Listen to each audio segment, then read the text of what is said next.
ದೇವ ದಯಾ ಕರುಣಾಮೂರ್ತಿ ಮಾರುತೇಶ್ವರ, ನಿನ್ನ ಮಹಿಮೆ ಅಪಾರವಾದದ್ದು ತಂದೆ. ಸಹಸ್ರ ಗ್ರಾಮದ ಸಮುದ್ರವನ್ನೇ ದಾಟಿ ಸಂತೋಷ ಬಂದ ಮಾತ್ರ ಮಹಿಮಾ ಪುರುಷನ ಪಾಲಿನ ನಿನ್ನ ಮಹಿಮೆಯನ್ನು ಅರಿತವರಿಲ್ಲವಪ್ಪ ಈ ಜಗದಲ್ಲಿ. ತಂದೆ, ನಿನ್ನ ಅಣುವಿನಷ್ಟಾದರೂ ಶಕ್ತಿಯನ್ನು ಈ ಬಡವನ ಹೃದಯಕ್ಕೆ ಧಕ್ಕಿಸುತ್ತಾರೆ. ಯಾಕೆಂದರೆ ಸುಡುವ ಬೆಂಕಿಯ ಬ್ರಹ್ಮಾಂಡವನ್ನೇ ಎದೆಯಲ್ಲಿಟ್ಟುಕೊಂಡು ಬದುಕುವಂತಾಗಿದೆಯಪ್ಪ.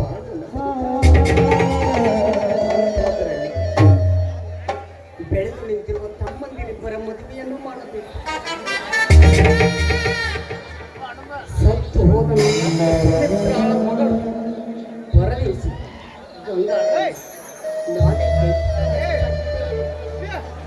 ಅವಳನ್ನು ನನ್ನ ಹಿರಿಯ ತಮ್ಮ ಅರ್ಜುನನಿಗೆ ತೆಗೆದು ಇನ್ನು ಕಿರಿಯ ಸಹೋದರನಿಗೆ ಸತ್ಗುಣ ಸಂಪನ್ನೆಯಾದ ಬಡವಣೆಯ ಎಲ್ಲಿಯಾದರೂ ಕಣ್ಣೆಯನ್ನು ಅವರಿಬ್ಬರ ಮದುವೆಯನ್ನು ಮಾಡಿ ಮುಗಿಸಿದರೆ ನನ್ನ ಎದೆಯ ಭಾರ ಕಿಂಚಿತ್ತಾದರೂ ಕಡಿಮೆಯಾಗುತ್ತದೆ ತಂದೆ. ಅದಕ್ಕೆ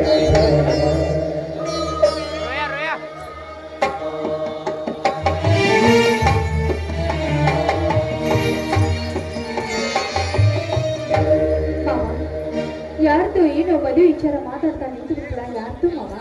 ಇನ್ನಾರದಮ್ಮ ಮದುವೆ ವಿಚಾರ. ನನ್ನ ಮನೆಯ ನನ್ನ ನಿನ್ನ ಮದುವೆಯ ವಿಚಾರವಪ್ಪ, ನಿನ್ನ ಮದುವೆಯ ವಿಚಾರ. ಮಾವ ಏನು ಮಾತನಾಡ್ತಾ ಇದ್ದೀರಾ ನೀವು? ಮಾವ, ತಂದೆ ತಾಯಿಯಿಂದ ಅನಾಥ ಹೆಣ್ಣನ್ನು ಈ ಮನೆಗೆ ಕಳ್ಕೊಂಡು ಬಂದು ಕಣ್ಣೆರೆಪಿ ತರ ನನ್ನ ಜೋಪಾನ ಮಾಡಿದ್ದೀರಾ. ಮಾಡಿ ಎಷ್ಟು ದೊಡ್ಡದಾಗಿ ಮಾಡಿದ್ದೀರಾ. ಆದ್ರೆ ಈಗ ನನ್ನ ಮದುವೆಯಾಗಿ ಈ ಮನೆ ಸೊಸೆ ಮಾಡ್ಕೊಡೋದು ಮುಂದಾಗಿದ್ದಲ್ಲ ನೀವೇ ಮಾವ. ನನ್ನ ಪಾಲಿನ ದೇವರು ನೀವೇ.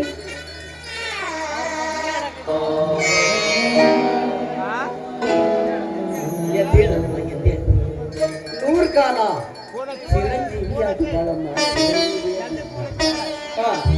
ಗಂಗಮ್ಮ, ಹುಟ್ಟಿದ ಮನುಷ್ಯ ಕೆಟ್ಟದ್ದನ್ನು ಮಾಡುವಂತ ಯಾವ ಧರ್ಮ ಜಾತಿಯಲ್ಲಿಯೂ ಉಲ್ಲೇಖ ಮಾಡಿಲ್ಲ.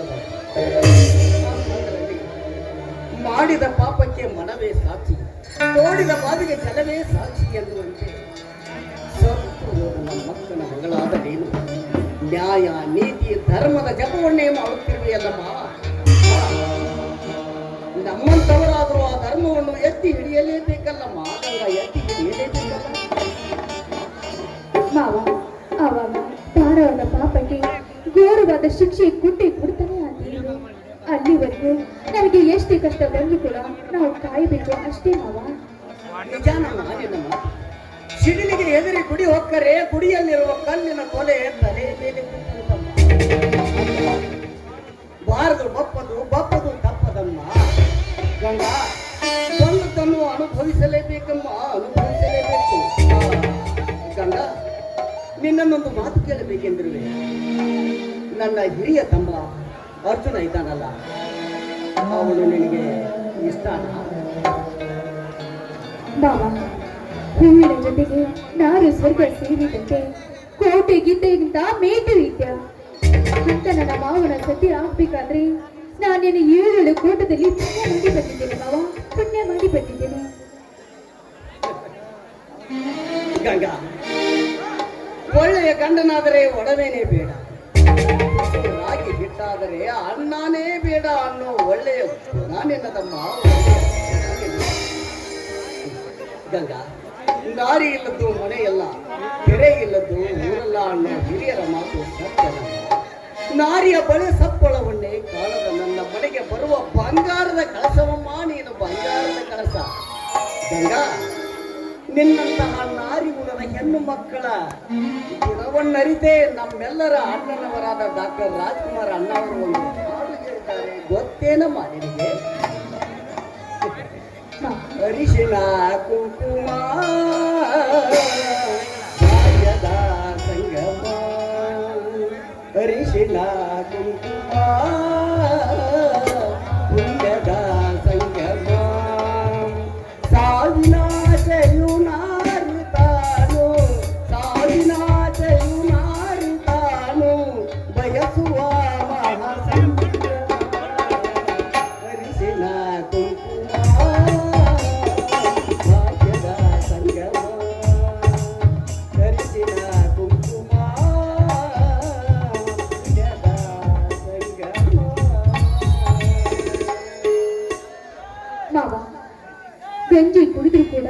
ಗಂಡನ ಮನೆಯಲ್ಲಿ ಸೇರಿದಂತೆ ನೋಡಿ ಧರ್ಮವನ್ನು ಪರಿಪಾಲಿಸಿ ಪ್ರತಿರತಿ ಹೆಣ್ಣಾಗಿ ಆ ನನ್ನ ಮಾವನ ಸತಿಯಾದವಳು ನನ್ನ ಧರ್ಮ ಅಲ್ಲ ಮಾವ. ನೋಡಮ್ಮ, ಶಾನುಭೋಗರ ಗುಣವನ್ನು ಲೆಕ್ಕದಲ್ಲಿ ನೋಡು, ಮಾನವಂತರ ಮನೆ ಹೆಣ್ಣು ಮಕ್ಕಳ ಗುಣವನ್ನು ನಡತೆಯಲ್ಲಿ ನೋಡು ಎನ್ನುವಂತೆ ಘೋರ ದುರಂತಕ್ಕೆ ಸತ್ತು ಹೋದ ನಕ್ಕ ಸುಮಿತ್ರಾಳ ಮಗಳಾದ ನೀನು ಅವಳ ತದ್ರೂಪವನ್ನೇ ಹೋಲುವ ನೀನು ಮಾವಿನ ಮರದಿಂದ ಮಾವಿನ ಮರವೇ ಹುಟ್ಟುತ್ತದೆ ವಿನಃ ಬೇವಿನ ಮರ ಅಲ್ಲ ಅನ್ನೋದನ್ನು ಸಮಾಜಕ್ಕೆ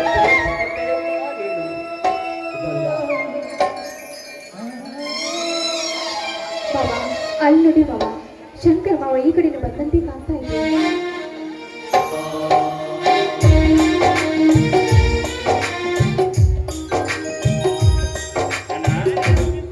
ಏನೋ ಘನ ವಿಚಾರ ಮಾಡ್ತಾರದಿಲ್ಲ ಏನನ್ನ ಏನಿದೆ ಬಾ ಶಂಕರ, ನೋಡು ಬೆಳೆದಿರುವ ನಿಮ್ಮ ಮದುವೆ ವಿಚಾರವನ್ನು ನಾನು ಹಿರಿಯವನಾಗಿ ಮಾಡಲೇಬೇಕಲ್ಲ. ಅದಕ್ಕಾಗಿ ಈ ಪರದೇಶಿ ನನ್ನ ಅಕ್ಕನ ಮಗಳಾದ ಗಂಗಾಳನ್ನು ನಿನ್ನ ಅಣ್ಣ ಅರ್ಜುನನಿಗೆ ತೆಗೆದುಕೊಳ್ಳಬೇಕೆಂದು ನಿರ್ಧಾರ ಮಾಡಿದ್ದೀನಿ. ಇನ್ನು ನಿನಗೆ ಗುಣಸಂಪನ್ನೆಯಾದ ಬಡವರ ಮನೆಯ ಕಣ್ಣೆಯನ್ನು ಹುಡುಕಿ ನಿಮ್ಮಿಬ್ಬರ ಮದುವೆಯನ್ನು ಮಾಡಬೇಕೆಂದು ನಿರ್ಧಾರ ಮಾಡಿದ್ದೇನೆ ತಮ್ಮ. ಅದಕ್ಕೆ ನಿನ್ನ ಒಪ್ಪಿಗೆ ಅಣ್ಣ ಏಕೆ ಬಡವರು ಒಂದು ಚುಚ್ಚಿ ಮಾತನಾಡ್ತೇ ಹೇಗೆ? ಹೆಣ್ಣು ಮಕ್ಕಳನ್ನ ಮದುವೆ ಆಗಬಾರ್ದ ಕಾನೂನಿದೆ ಇಲ್ಲ ನಿಯಮವಿದೆ. ಶ್ರೀಮಂತ ಆನೆ ಕಟ್ಟುವುದು ಬಡವ ತಾಳಿ ಕಟ್ಟುವುದು ಎರಡೂ ಒಂದೇ. ಆಕಾಶಕ್ಕೆ ಏಣಿ ಹಾಕುವುದು ಬೆಂಕಿಗೆ ಮುತ್ತು ಕೊಡುವುದು ನಮ್ಮಂತಹ ಬಡವರಿಂದ ಸಾಧ್ಯನೇನೋ? ಅದಕ್ಕೆ ಬಲ್ಲಂತ ಹಿರಿಯರು ಒಂದು ಮಾತು ಹೇಳಿದ್ದಾರೆ, ಹಾಸಿಗೆ ಇದ್ದಷ್ಟೇ ಕಾಲ ಚಾಚಬೇಕು ಎಂದು. ಅದನ್ನು ಅರಿತು ಜೀವನ ಮಾಡು. ಅಣ್ಣ ನಿನ್ನ ಮಾತನ್ನು ಕೇಳಿ ನಾನು ಮೂರ್ಖನಾಗಲಾರೆ. ಅದಕ್ಕಾಗಿ ನನ್ನ ಮದುವೆ ವಿಚಾರಕ್ಕೆ ನಾನು ತೀರ್ಮಾನಕ್ಕೆ ಬಂದಿದ್ದೇನೆ. ಈ ಊರ ಜಮೀನ್ದಾರ ಜರಾಜ ತಂಗಿ ನಾನು ಕಾಲೇಜಿನಲ್ಲಿ ಒಟ್ಟಿಗೆ ಪ್ರೀತಿ ಮಾಡ್ತದೆ. ಅವಳನ್ನು ಮದುವೆ ಆಗೋಕೆ ತೀರ್ಮಾನ ಮಾಡಿದ್ದೇನೆ. ಮೂರ್ಖ, ಗೆಳೆತನದ ಗುಣವನ್ನು ಬಡತನದಲ್ಲಿ ನೋಡಬೇಕೇ ವಿನಃ ಆ ಸಿರಿತನದ ಸೊಕ್ಕಿನಲ್ಲಿ ಅಲ್ಲವಪ್ಪ. ಸಿರಿತನದ ಸೊಕ್ಕಿನಲ್ಲಿ ಅಲ್ಲ. ಅದು ನಿನಗೂ ಭೂಷಣವಲ್ಲ, ನನಗೂ ತರವಲ್ಲ.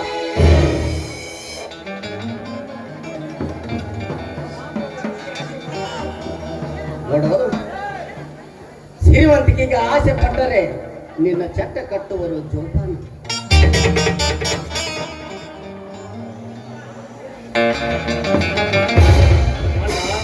ಏನಾಗಿದೆ ನಾ ಏಕೆ ರೋಷ ವೇಷದ ಮಾತುಗಳು? ಈಗ ಬಂದೆ ಏನೋ ನನ್ನ ತಮ್ಮ? ಏನೂ ಇಲ್ಲಪ್ಪ, ಬೆಳೆದು ನಿಂತಿರುವ ನಿಮ್ಮ ಮದುವೆ ವಿಚಾರವನ್ನು ಮಾಡುತ್ತಾ ತೀರ್ಮಾನಕ್ಕೆ ಬಂದಿದ್ದೀನಿ. ತಾಯಿ ಇಲ್ಲದ ತಪ್ಪಲಿಯಾದ ನನ್ನ ಅಕ್ಕನ ಮಗಳಾದ ಈ ಗಂಗಾಳನ್ನು ನಿನಗೆ ತೆಗೆದುಕೊಳ್ಳಬೇಕೆಂದು ನಿರ್ಧಾರ ಮಾಡಿದ್ದೇನೆ. ಅದಕ್ಕೆ ನಿನ್ನ ಒಪ್ಪಿಗೆಯನ್ನು ತಿಳಿಸಪ್ಪ.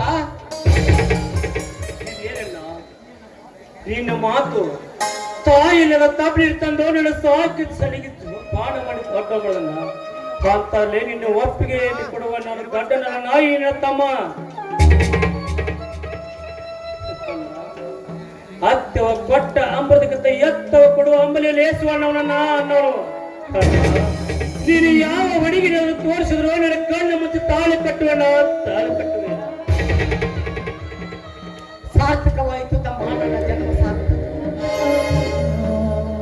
ನಿನ್ನಂತಹ ತಮ್ಮನನ್ನು ಪಡೆದ ನನ್ನ ಜನ್ಮ ಸಾರ್ಥಕವಾಯಿತು. ಸಹೋದರ, ತುಂಬಿದ ಕೂಡ ತುಳುಕುವುದಿಲ್ಲ ಎನ್ನುವುದನ್ನು ಈ ಕೆಟ್ಟ ಸಮಾಜಕ್ಕೆ ತೋರಿಸಿಕೊಟ್ಟೆಯಲ್ಲಪ್ಪ. ಕೆಟ್ಟ ಸಮಾಜವನ್ನು ಸರಿದಾರಿಗೆ ತರುವುದಕ್ಕೆ ಸಹಾಯ ಮಾಡಿದೆ ತಮ್ಮ.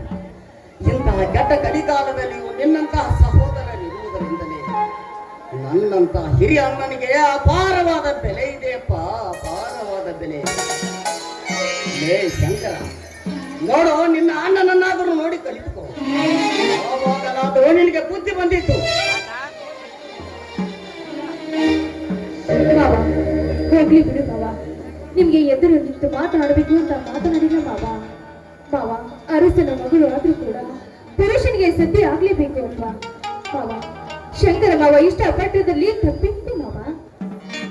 ಗಂಗಮ್ಮ, ಬಡವಣದ ಅತಿಯಾದ ಆಸೆ ಇದ್ದ ಗತಿಯನ್ನೇ ಕೆಡಿಸುತ್ತದೆ ಎಂಬ ಮಹಾಲಕ್ಷ್ಮಿಯಾಗಿ ಮನೆಗೆ ಬರಬೇಕಾಗಿದ್ದ ಹೆಣ್ಣಿನ ಗುಣದಲ್ಲಿ ಪುರುಷನ ಪುಣ್ಯದ ಗಂಟು ಅಡಗಿರುತ್ತದೆ ಎಂಬ ಮನೆಗೆ ಬರುವ ನಾರಿಯ ಭಾಗ್ಯದಲ್ಲಿ ಪುರುಷನ ಪುಣ್ಯದ ಗಂಟು ಅಡಗಿರುತ್ತದೆ ಎಂಬ ಅಂದ ಹಾಗೆ ಮಹಾಲಕ್ಷ್ಮಿಯಾಗಿ ಬರಬೇಕಾಗಿದ್ದ ಹೆಣ್ಣು ಬರುವ ಮನೆಗೆ ನಾರಿಯಾಗಿ ಬರಬೇಕೇ ವಿನಃ ಮಾರಿಯಾಗಿ ಬರಬಾರದ ಮಾಗಂಗ ಮಾರಿಯಾಗಿ ಬರಬಾರದು.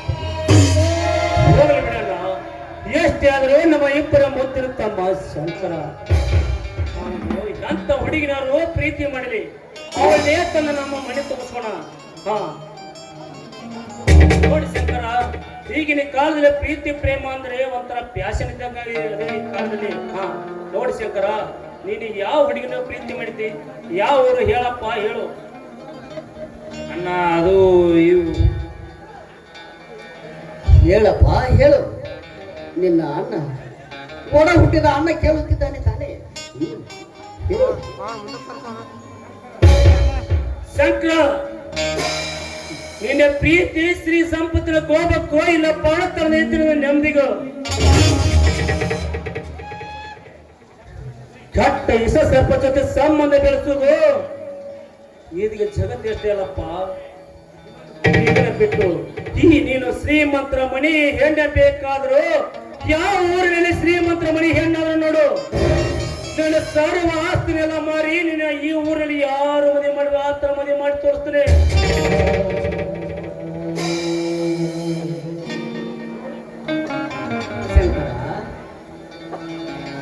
ಹೇಳಲಿಕ್ಕೆ ನಿನಗೆ ನಾಚಿಕೆ ಬಂದಿದೆಯೇನು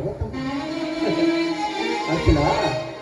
ಇವಳು ಪ್ರೀತಿಸುತ್ತಿರುವ ಹುಡುಗಿ ಯಾರು ಗೊತ್ತೇನಪ್ಪ? ಸೊಕ್ಕಿನ ನಮ್ಮ ಊರಿನ ಶ್ರೀಮಂತ ಜಮೀನ್ದಾರನ ಜಯರಾಜನ ತಂಗಿ ಸೀತಾ ಅಂತೆ.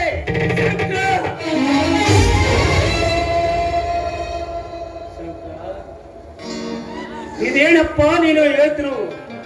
ಅವಳು ಮೊದಲ ಮೀಸ ಸರ್ಪ ಅವಳ ಜೊತೆ ಸಂಬಂಧ ಬೆಳೆಸೋದು ಬೇಡ.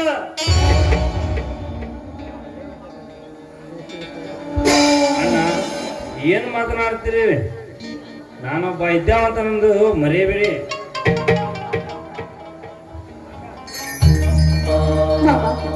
ಯಾರು ಎದುರಿಗೆ ನಿಂತು ಏನು ಮಾತನಾಡ್ತಾ ಇದೆ ಅಂತ ಗೊತ್ತಿಲ್ಲ ನನಗೆ.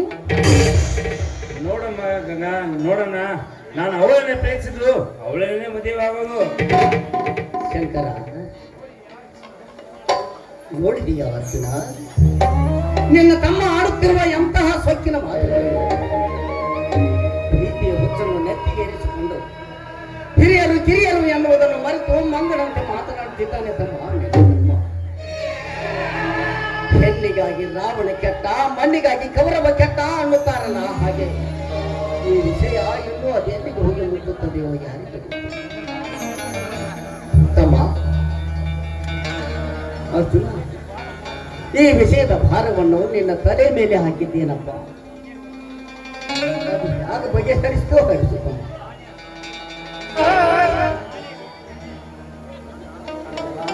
ಆಣಿ ಒತ್ತವನು ಆಣಿಯ ಭಾರ ಒಂದು ಕಷ್ಟವೇನ? ಯಾರ ಮುಂದೆ ತಲೆ ಎತ್ತಿ ಬಾಳಬೇಕಂತ ಮಾಡಿದ್ವಿ, ಅವ್ರ ಮುಂದೆ ತಲೆ ಎತ್ತಿ ತಗ್ಗಿಸಂತ ಮಾಡ್ತೀರಣ್ಣ. ಎಷ್ಟು ಬಡವರ ಬಲಿಯನ್ನು ತೆಗೆದುಕೊಂಡು 10 ಅವರಿಗೆ ಹಮ್ಮಿನಾಗಿ ಮೇಲ್ತಿದ್ದಲ್ಲ, ಆ ಸತ್ಯ ಶ್ರೀಮಂತ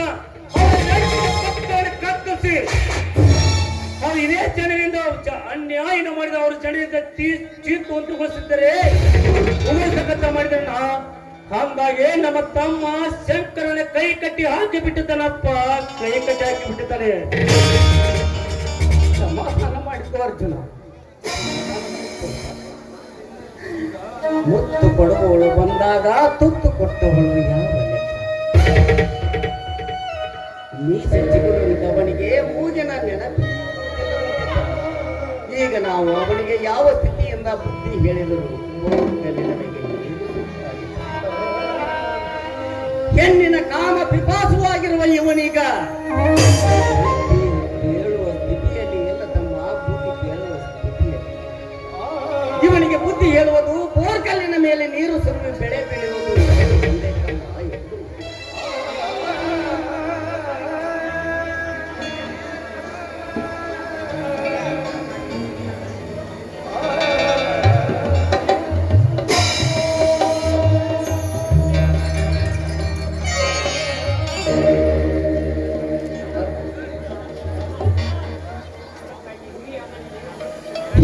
ನನಗೆ ಹೊರೆ ತಪ್ಪಿದ್ದಲ್ಲ ತಾಯಿ. ಅಣ್ಣ, ಈ ನಿಮ್ಮ ಮೊಸಳೆ ಕಣ್ಣಿಗೆ ಕರುಣಾರಾಯಿ ಶಂಕರ್.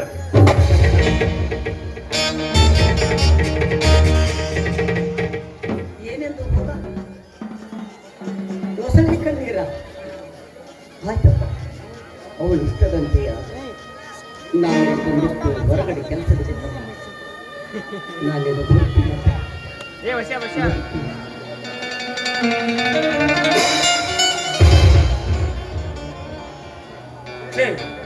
ಎಂತ ಒಡ ಹುಟ್ಟಿದರು ನಾವು, ಒಂದ ಕರಳೆ ಬರಳಲ್ಲಿ ಹುಟ್ಟಿ ಬಂದ ನಾವು.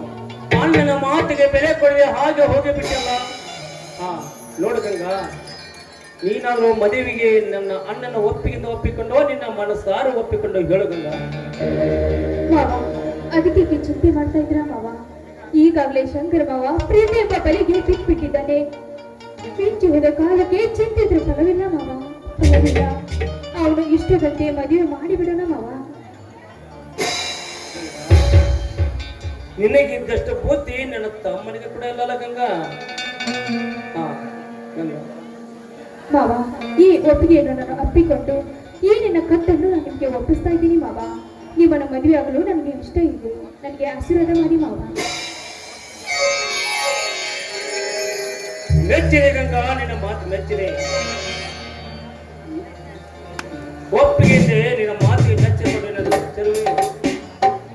ಹಾ ನೋಡಿ ಎದ್ದಳು ಗಂಗಾ. ನೀನಂತ ಗುಣವತ್ತಿ ನನಗೆ ಸತಿಯಾಗಿ ಬಂದು ನನ್ನ ತಂದೆ ತಾಯಿಗಳ ಪುಣ್ಯ. ಮಾವ, ನಾನು ನಿಮ್ಮನ್ನು ಪಡೆಯಬೇಕಾದ್ರೆ ಪುಣ್ಯ ಮಾಡಿ ಬಂದಿದ್ದೇನೆ ಮಾವ. ಈ ಮನೆಗೆ ಖುಷಿ ಆಗಬೇಕಾದ್ರೆ ನಾನು ಪುಣ್ಯ ಮಾಡಿ ಬಂದಿದ್ದೇನೆ ಮಾವ. ಇದೇ ಸಮಯದಲ್ಲಿ ನನ್ನ ಕೈ ಹಿಡಿದು ಒಂದು ಹಾಡನ್ನಾದ್ರೂ ಹಾಡೋಣ ಮಾವ.